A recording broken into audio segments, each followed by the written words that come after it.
ouvir ele, Lira, o presidente reeleito da Câmara dos Deputados com 460 votos. Vamos ouvir. A todas e a todos.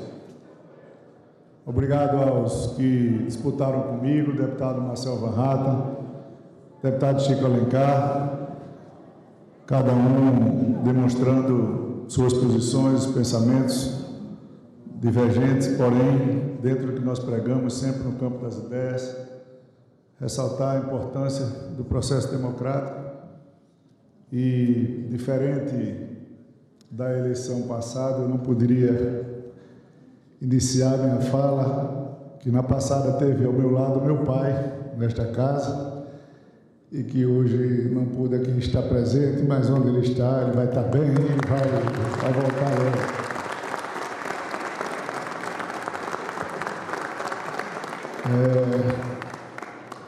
É muito querido pelos deputados e senadores antigos, e alguns dizem que poderia ser o único hoje para me derrotar aqui nesse plenário, e eu perderia com muita satisfação para ele, porque é um homem de muita luta e de muita fé. Prezadas deputadas e prezados deputados, quero iniciar dizendo muito obrigado a cada deputado e a cada deputada que, com seu voto, reconduziu-me ao cargo de presidente desta casa. Mais do que um reconhecimento a uma dinâmica de trabalho, o resultado desta eleição é a demonstração concreta de que, na boa política, é possível divergir, debater, mas, ao final, construir consensos, decidir e atuar sempre em prol do Brasil. Esta foi a marca da nossa produção legislativa recorde. As matérias andaram, mas a celeridade sempre foi precedida da boa discussão, nas comissões, entre os líderes e, finalmente, no plenário soberano. Aqui, todos tiveram voz. Este foi o meu compromisso fundamental, que faço questão de renovar com cada um de vocês, parlamentares de legislaturas passadas e deputados que iniciam agora seus mandatos. Esta tribuna aqui seguirá aberta, plural e sempre amplificando os anseios de cada cidadão por nós representados. Sinto-me honrado pela confiança a mim creditada nestes 464 votos, um resultado que me impulsiona a seguir focado na condução ágil dos projetos de interesse do país, respeitando toda a nossa dinâmica interna de condução e fiel à regra de que, nesta casa, a vontade da maioria sempre prevalece, sem nunca cessear o direito da minoria. Seguiremos devotos da democracia e, para tanto, serei uma voz firme em favor das prerrogativas e liberdade de expressão de cada parlamentar, porque precisamos exercer nosso mandato de maneira plena. Meus amigos e minhas amigas, este 1º de fevereiro de 23 representa muito mais do que a abertura de uma nova legislatura. É muito mais do que um ritual do reinício dos trabalhos nesta Casa do Povo. Este 1º de fevereiro de 23 é a prova de que o Brasil é uma democracia madura, preparada e feita por uma ampla maioria de pessoas que luta e defende a liberdade, o direito ao contraditório, a esperança no futuro de prosperidade e na melhoria da vida do povo brasileiro. Este Brasil moderno exige a responsabilidade de todos que compõem o espectro social, ricos e pobres, a classe média, empresários de todas as vertentes, trabalhadores de todas as categorias, entidades sindicais do campo e na cidade, do meio cultural e esportivo, crentes de todas as religiões sem distinção, crianças, jovens, adultos, homens, mulheres e LGBTQI+, brancos QIA+, brancos, pardos, negros e indígenas. Enfim, o Brasil diverso, multicultural, só é possível porque ele é democrático. Neste Brasil, não há mais espaço para aqueles que atentam contra os poderes que simbolizam a nossa democracia. Esta casa não acolherá, defenderá ou referendará nenhum ato, discurso ou manifestação que atente contra a democracia.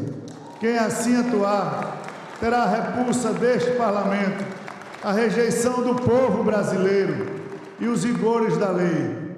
Para aqueles que depredaram, vandalizaram e envergonharam o povo brasileiro, haverá sim o rigor da lei. Hoje assistimos eleições nas duas casas legislativas federais e a reabertura dos trabalhos do Judiciário, junto com o Executivo já em funcionamento. O dia de hoje é prova do funcionamento pleno da nossa democracia. Não é a baderna de alguns atacando-a materialmente que tirar sua presença da vida do dia a dia do espírito dos brasileiros. Aos vândalos e instrumentadores do caos que promoveram o 8 de janeiro passado, eu afirmo: no Brasil, nenhum regime político irá prosperar fora a democracia. Jamais haverá um Brasil sem eleições livres e representantes escolhidos pelo voto popular. Jamais haverá um Brasil sem liberdade. E para preservar esses valores democráticos, todos, classe política, judiciário, imprensa e segmentos sociais e empresariais, precisamos fazer uma autocrítica. O processo de criminalização da política, iniciado há quase uma década, abalou a representatividade de diversas instituições e seus representantes. Transformaram denúncias que deveriam ser apuradas sob o manto da lei em verdadeiras execuções públicas. Empresas foram destruídas, empregos foram ceifados, reputações jogadas na lata do lixo. Esses atos muitas vezes burlaram as leis, o direito à defesa e foram um estupim para um clima hostil em relação à política. E aqui não faço a defesa do mal feito. Eu repito, aqui não faço a defesa do mal feito.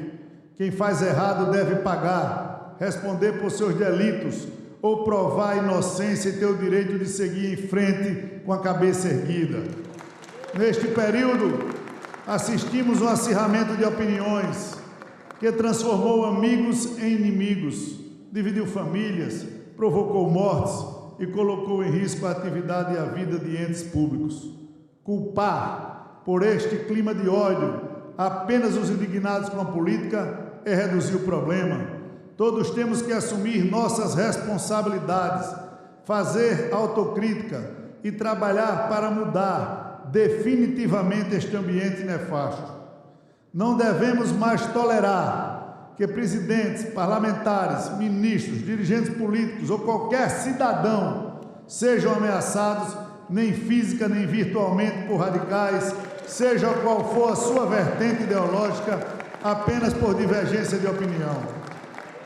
A essência do brasileiro, nossa civilidade, educação e respeito ao próximo não pode se perder diante da escalada de uma suposta polarização.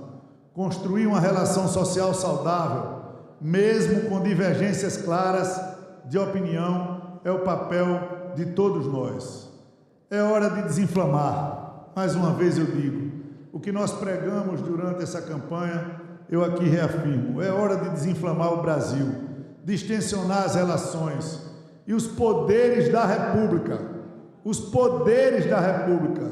pilares da nossa democracia, devem dar o exemplo.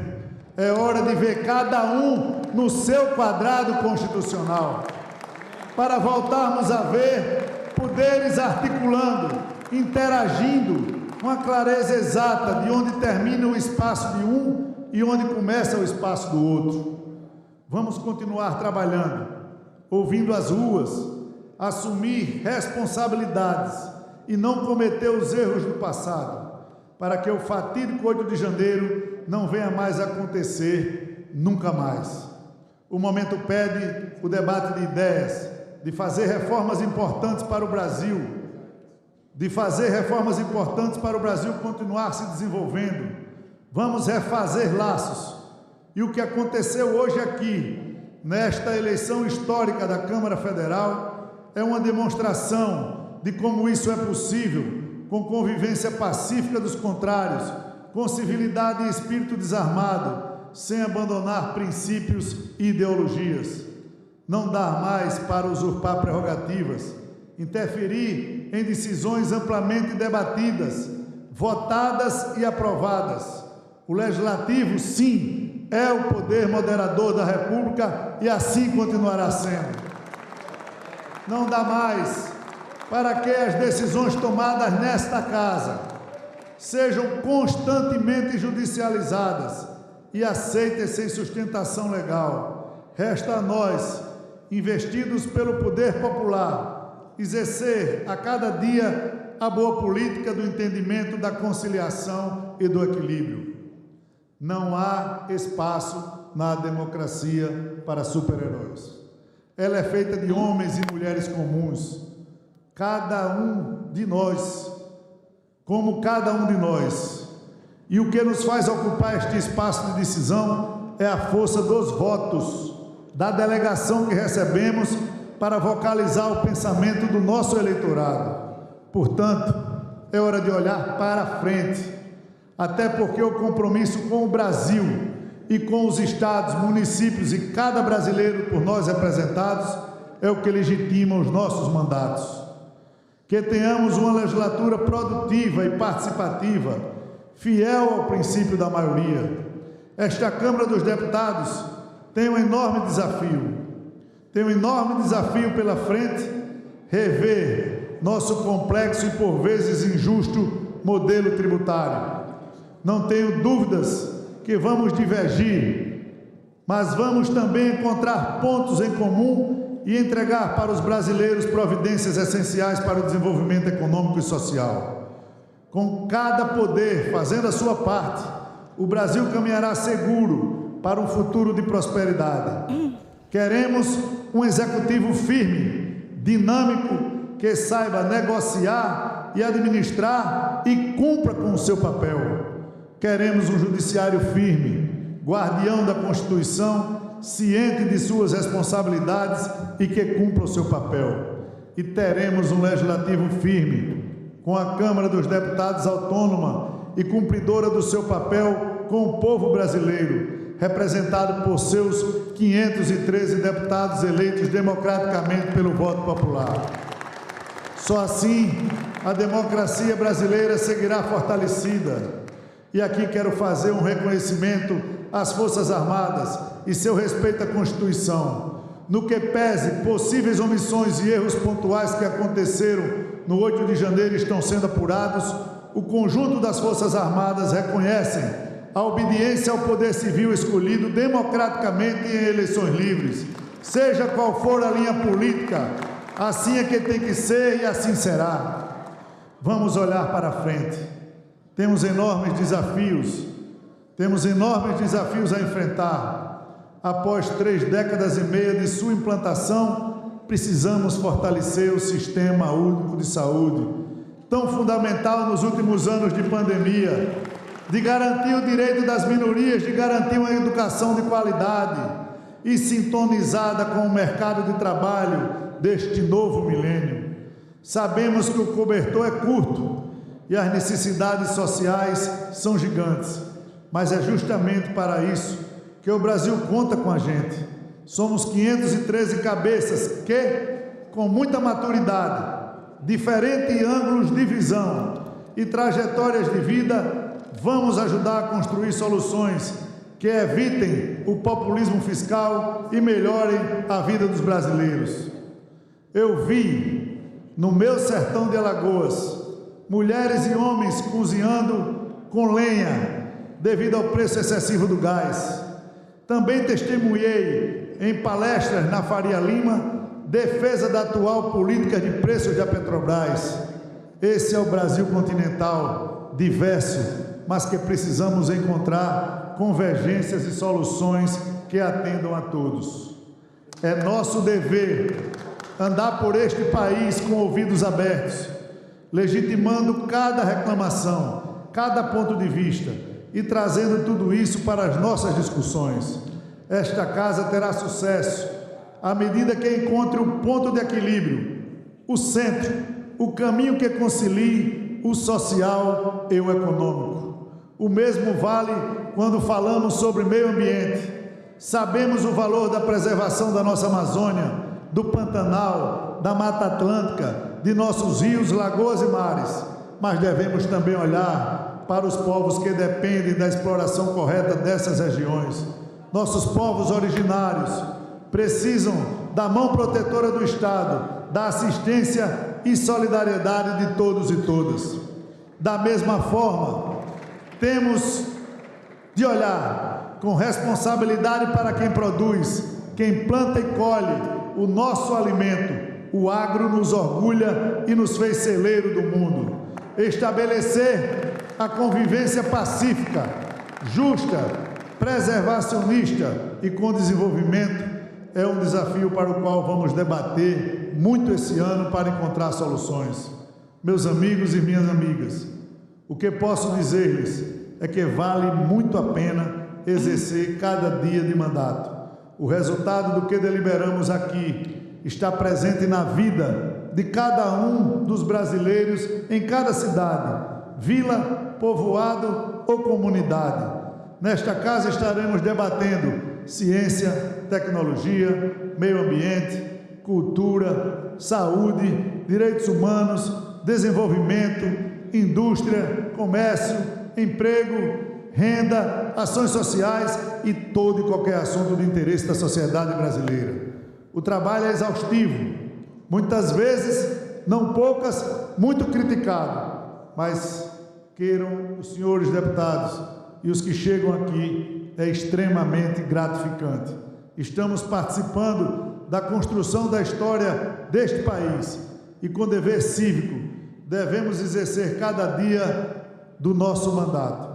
Agradeço mais uma vez às deputadas e os deputados a confiança a mim depositada. Vamos ao trabalho, viva a democracia brasileira e viva o Brasil. Muito obrigado.